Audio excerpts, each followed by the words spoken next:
Hi everyone, it's Cassie, the Young Teen Librarian at East Hampton Library. Tonight we are continuing with reading through Anne of Green Gables, and we are continuing with Chapter 16. Diana is invited to tea with tragic results.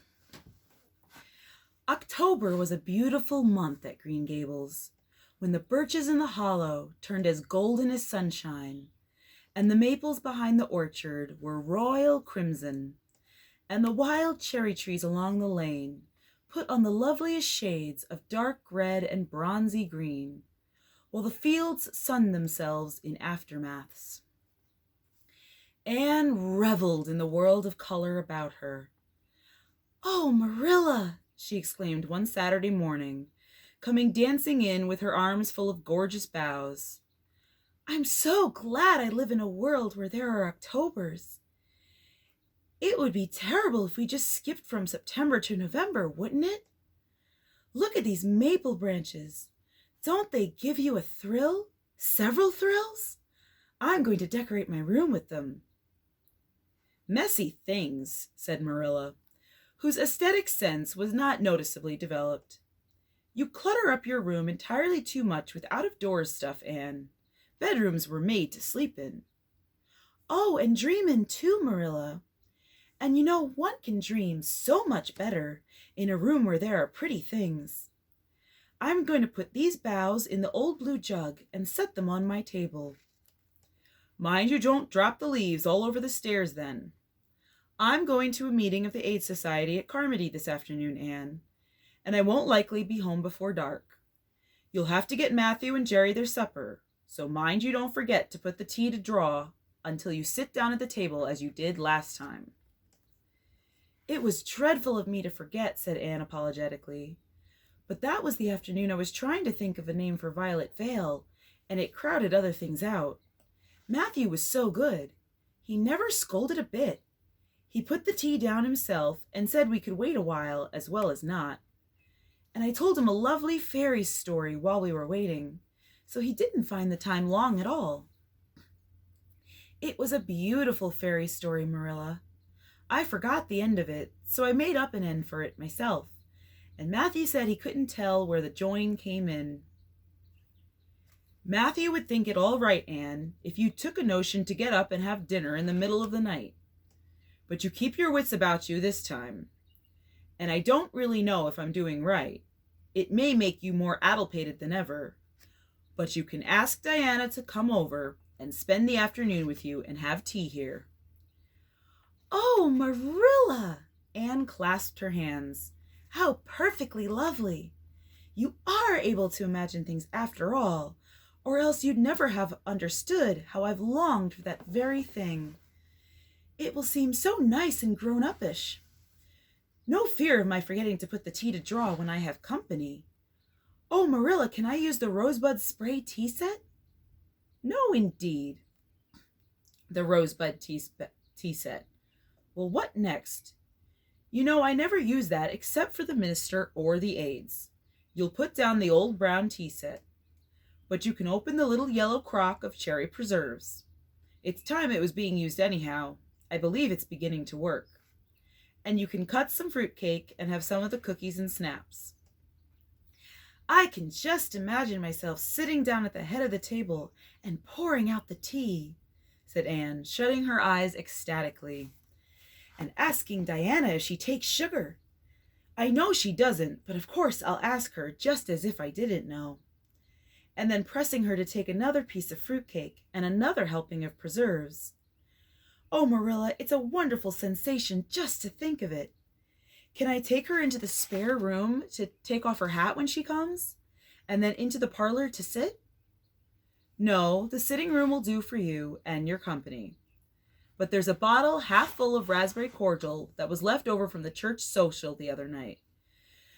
It's on the second shelf of the sitting room closet, and you and Diana can have it if you like, and a cookie to eat with it along in the afternoon. For I dare say Matthew will be late coming into tea since he's hauling potatoes to the vessel." Anne flew down to the hollow, past the Dryad's bubble, and up the spruce path to Orchard Slope to ask Diana to tea. As a result, just after Marilla had driven off to Carmody, Diana came over, dressed in her second best dress, and looking exactly as it is proper to look when asked out to tea. At other times she was wont to run into the kitchen without knocking, but now she knocked primly at the front door. And when Anne, dressed in her second best, as primly opened it, both little girls shook hands as gravely as if they had never met before. This unnatural solemnity lasted until after Diana had been taken to the east gable to lay off her hat, and then had sat for 10 minutes in the sitting room, toes in position. "How is your mother?" inquired Anne politely, just as if she had not seen Mrs. Barry picking apples that morning in excellent health and spirits. "She is very well, thank you. I suppose Mr. Cuthbert is hauling potatoes to the Lily Sands this afternoon, is he?" said Diana, who had ridden down to Mr. Harmon Andrews that morning in Matthew's cart. "Yes, our potato crop is very good this year. I hope your father's potato crop is good too." "It is fairly good, thank you.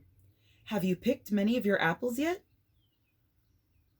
"Oh, ever so many," said Anne, forgetting to be dignified and jumping up quickly. "Let's go out to the orchard and get some of the red sweetings, Diana. Marilla says we can have all that are left on the tree.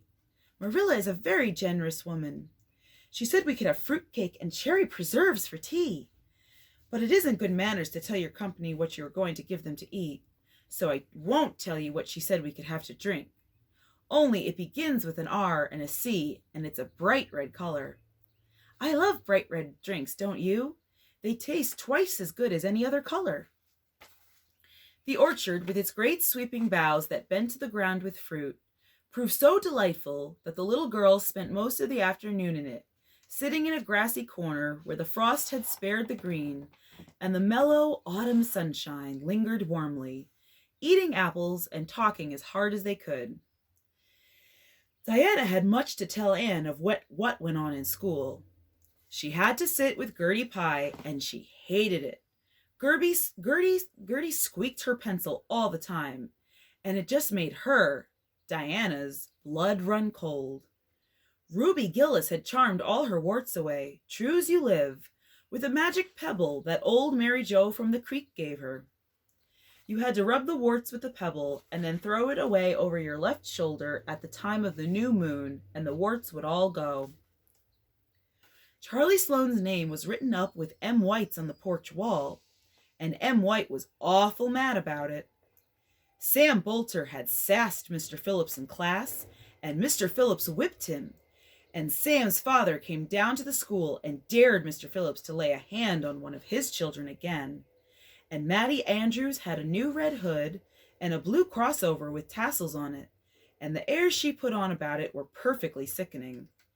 And Lizzie Wright didn't speak to Mamie Wilson because Mamie Wilson's grown-up sister had cut out Lizzie Wright's grown-up sister with her bow. And everybody missed Anne so and wished she'd come to school again. And Gilbert Blythe. But Anne didn't want to hear about Gilbert Blythe. She jumped up hurriedly and said suppose they go in and have some raspberry cordial. Anne looked on the second shelf of the sitting room pantry, but there was no bottle of raspberry cordial there. Search revealed it away back on the top shelf. Anne put it on a tray and set it on the table with a tumbler. "Now please help yourself, Diana," she said politely. "I don't believe I'll have any just now. I don't feel as if I wanted any after all those apples." Diana poured herself out a tumblerful, looked at its bright red hue admiringly, and then sipped it daintily. "That's awfully nice raspberry cordial, Anne," she said. "I didn't know raspberry cordial was so nice. I'm real glad you like it. Take as much as you want. I'm going to run out and stir the fire up. There are so many responsibilities on a person's mind when they're keeping house, isn't there?" When Anne came back from the kitchen, Diana was drinking her second glassful of cordial, and being entreated thereto by Anne, she offered no particular objection to the drinking of a third. The tumblerfuls were generous ones, and the raspberry cordial was certainly very nice. "The nicest I ever drank," said Diana. "It's ever so much nicer than Mrs. Lynde's, although she brags of hers so much. It doesn't taste a bit like hers. I should think Marilla's raspberry cordial would probably be much nicer than Mrs. Lynde's, said Anne loyally. Marilla is a famous cook. She is trying to teach me to cook, but I assure you, Diana, it is uphill work. There's so little scope for imagination in cookery. You just have to go by rules. The last time I made a cake, I forgot to put the flour in. I was thinking the loveliest story about you and me, Diana. I thought you were desperately ill with smallpox, and everybody deserted you. But I went boldly to your bedside and nursed you back to life. And then I took the smallpox and died, and I was buried under those poplar trees in the graveyard, and you planted a rose bush by my grave and watered it with your tears. And you never, never forgot the friend of your youth who sacrificed her life for you. Oh, it was such a pathetic tale, Diana. The tears just rained down over my cheeks while I mixed the cake. But I forgot the flour, and the cake was a dismal failure. Flour is so essential to cakes, you know. Marilla was very cross, and I don't wonder. I'm a great trial to her. She was terribly mortified about the pudding sauce last week. We had a plum pudding for dinner on Tuesday, and there was half the pudding and a pitcherful of sauce left over. Marilla said there was enough for dinner and told me to set it on the pantry shelf and cover it. I meant to cover it just as much as could be, Diana, but when I carried it in, I was imagining I was a nun. Of course I'm a Protestant, but I imagined I was a Catholic, taking the veil to bury a broken heart in cloistered seclusion. And I forgot all about covering the pudding sauce. I thought of it next morning and ran to the pantry. Diana, fancy if you can my extreme horror at finding a mouse drowned in that pudding sauce. I lifted the mouse out with a spoon and threw it out in the yard, and then I washed the spoon in 3 waters. Marilla was out milking, and I fully intended to ask her when she came in if I'd give the sauce to the pigs. But when she did come in, I was imagining that I was a frost fairy going through the woods turning the trees red and yellow, whichever they wanted to be, so I never thought about the pudding sauce again, and Marilla sent me out to pick apples. Well, Mr. and Mrs. Chester Ross from Spencervale came here that morning. You know they are very stylish people, especially Mrs. Chester Ross. When Marilla called me in, dinner was all ready, and everybody was at the table. I tried to be as polite and dignified as I could be, for I wanted Mrs. Chester Ross to think I was a very ladylike little girl, even if I wasn't pretty. Everything went right until I saw Marilla coming with the plum pudding in one hand and the pitcher of pudding sauce warmed up in the other. Diana, that was a terrible moment. I remembered everything, and I just stood up in my place and shrieked out, Marilla, you mustn't use that pudding sauce. There was a mouse drowned in it. I forgot to tell you before. Oh, Diana, I shall never forget that awful moment if I live to be 100. Mrs. Chester Ross just looked at me, and I thought I would sink through the floor with mortification. She is such a perfect housekeeper, and fancy what she must have thought of us. Marilla turned red as fire, but she never said a word. Then she just carried that sauce and pudding out and brought in some strawberry preserves. She even offered me some, but I couldn't swallow a mouthful. It was like heaping coals of fire on my head. After Mrs. Chester Ross went away, Marilla gave me a dreadful scolding. Why, Diana, what is the matter? Diana had stood up very unsteadily. Then she sat down again, putting her hands to her head. I'm awful sick, she said, a little thickly. I must go right home. Oh, you mustn't dream of going home without your tea, cried Anne in distress. I'll get it right off. I'll go and put the tea down this very minute. I must go home, repeated Diana stupidly but determinedly. Let me get you a lunch anyhow, implored Anne. Let me give you a bit of fruitcake and some of the cherry preserves. Lie down on the sofa for a little while, and you'll be better. Where do you feel bad?" "I must go home," said Diana, and that was all she would say. In vain Anne pleaded. "I never heard of company going home without tea," she mourned. "Oh, Diana, do you suppose that it's possible you're really taking the smallpox? If you are, I'll go and nurse you. You can depend on that. I'll never forsake you. But I do wish you'd stay till after tea. Where do you feel bad?" "I'm awful dizzy," said Diana. And indeed she walked very dizzily. Anne, with tears of disappointment in her eyes, got Diana's hat and went with her as far as the Barry backyard fence. Then she wept all the way back to Green Gables, where she sorrowfully put the remainder of the raspberry cordial back into the pantry and got tea ready for Matthew and Jerry, with all the zest gone out of the performance. The next day was Sunday, and as the rain poured down in torrents from dawn till dusk, Anne did not stir abroad from Green Gables. Monday afternoon, Marilla sent her down to Mrs. Lynde's on an errand. In a very short space of time, Anne came flying back up the lane, with tears rolling down her cheeks. Into the kitchen she dashed, and flung herself face downward on the sofa in an agony. "Whatever has gone wrong now, Anne?" queried Marilla in doubt and dismay.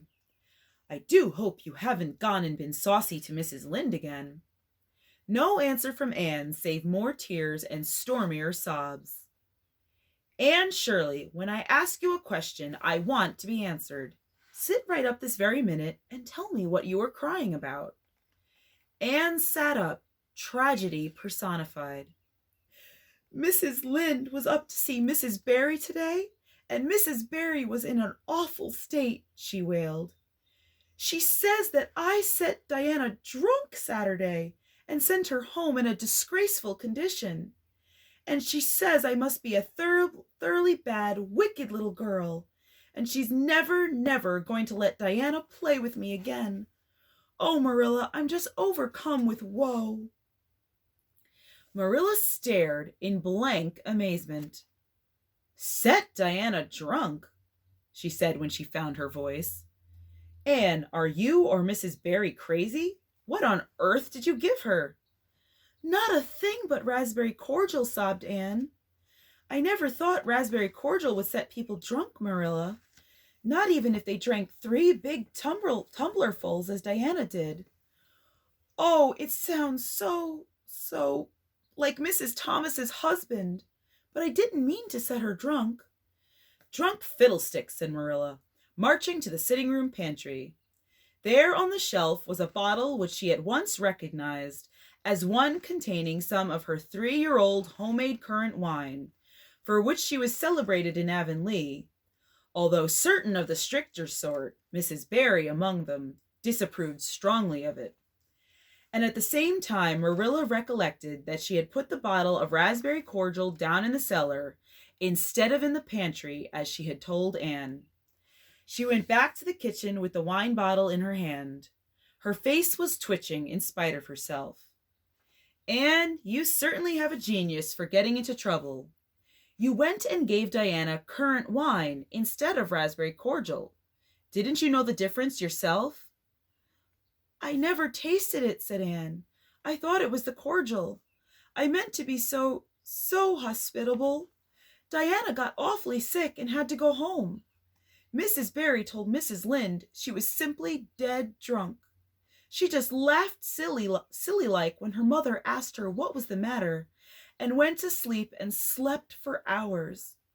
Her mother smelled her breath and knew she was drunk. She had a fearful headache all day yesterday.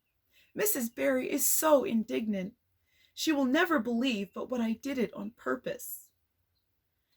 "I should think she should better punish Diana for being so greedy as to drink 3 glassfuls of anything," said Marilla shortly. "Why, 3 of those big glasses would have made her sick, even if it had only been cordial. Well, this story will be a nice handle for those folks who were so down on me for making currant wine. although I haven't made any for 3 years, ever since I found out that the minister didn't approve. I just kept that bottle for sickness." "There, there, child, don't cry. I can't see as you were to blame, although I'm sorry it happened so." "I must cry," said Anne. "My heart is broken. The stars in their courses fight against me, Marilla. Diana and I are parted forever. Oh, Marilla, I little dreamed of this when first we swore our vows of friendship." "Don't be foolish, Anne. Mrs. Barry will think better of it when she finds out you're not really to blame. I suppose she thinks you've done it for a silly joke or something of that sort. You'd best go up this evening and tell her how it was." "My courage fails me at the thought of facing Diana's injured mother," sighed Anne. "I wish you'd go, Marilla. You're so much more dignified than I am. Likely she'd listen to you quicker than to me." "Well, I will," said Marilla, reflecting that it would probably be the wiser course. "Don't cry any more, Anne. It will be all right." Marilla had changed her mind about its being all right by the time she got back from Orchard Slope. Anne was watching for her coming and flew to the porch door to meet her. "Oh, Marilla, I know by your face that it's been no use," she said sorrowfully. "Mrs. Barry won't forgive me?" "Mrs. Barry, indeed," snapped Marilla. "Of all the unreasonable women I ever saw, she is the worst. I told her it was all a mistake and you weren't to blame, but she just simply didn't believe me. And she rubbed it well in about my currant wine and how I'd always said it couldn't have the least effect on anybody. I just told her plainly that currant wine wasn't meant to be drunk 3 tumblerfuls at a time, and that if a child I had to do with was so greedy, I'd sober her up with a right good spanking." Marilla whisked into the kitchen, grievously disturbed, leaving a very much distracted little soul in the porch behind her. Presently Anne stepped out bareheaded into the chill autumn dusk. Very determinedly and steadily she took her way down through the sere clover field, over the log bridge, and up through the spruce grove, lighted by a pale little moon, hanging low over the western woods. Mrs. Barry, coming to the door in answer to the timid knock, found a white-lipped, eager-eyed suppliant on the doorstep. Her face hardened. Mrs. Barry was a woman of strong prejudices and dislikes, and her anger was of the cold, sullen sort, which is always hardest to overcome. To do her justice, she really believed Anne had made Diana drunk out of sheer malice prepense, and she was honestly anxious to preserve her little daughter from the contamination of further intimacy with such a child. "What do you want?" she said stiffly. Anne clasped her hands. "Oh, Mrs. Barry, please forgive me. I did not mean to intoxicate Diana. How could I? Just imagine if you were a poor little orphan girl that kind people had adopted, and you had just one bosom friend in all the world. Do you think you would intoxicate her on purpose? I thought it was only raspberry cordial. I was firmly convinced it was raspberry cordial. Oh, please don't say that you won't let Diana play with me anymore. And if you do, you will cover my life with a dark cloud of woe." This speech, which would have softened good Mrs. Lynde's heart in a twinkling, had no effect on Mrs. Barry except to irritate her still more. She was suspicious of Anne's big words and dramatic gestures, and imagined that the child was making fun of her. So she said, coldly and cruelly, "I don't think you are a fit little girl for Diana to associate with. You'd better go home and behave yourself." Anne's lip quivered. "Won't you let me see Diana just once to say farewell?" she implored. "Diana has gone over to Carmody with her father," said Mrs. Barry, going in and shutting the door. Anne went back to Green Gables, calm with despair. "My last hope is gone," she told Marilla. "I went up and saw Mrs. Barry myself, and she treated me very insultingly. Marilla, I do not think she is a well-bred woman. There is nothing more to do except to pray, and I haven't much hope that that'll do much good, because, Marilla, I do not believe that God himself can do very much with such an obstinate person as Mrs. Barry." "Anne, you shouldn't say such things," rebuked Marilla, striving to overcome that unholy tendency to laughter which she was dismayed to find growing upon her. And indeed, when she told the whole story to Matthew that night, she did laugh heartily over Anne's tribulations. But when she slipped into the east gable before going to bed, and found that Anne had cried herself to sleep, an unaccustomed softness crept into her face. "Poor little soul," she murmured, lifting a loose curl of hair from the child's tear-stained face. Then she bent down and kissed the flushed cheek on the pillow. That is the end of chapter 16, and tomorrow night we will continue with chapter 17. Have a good night, everyone.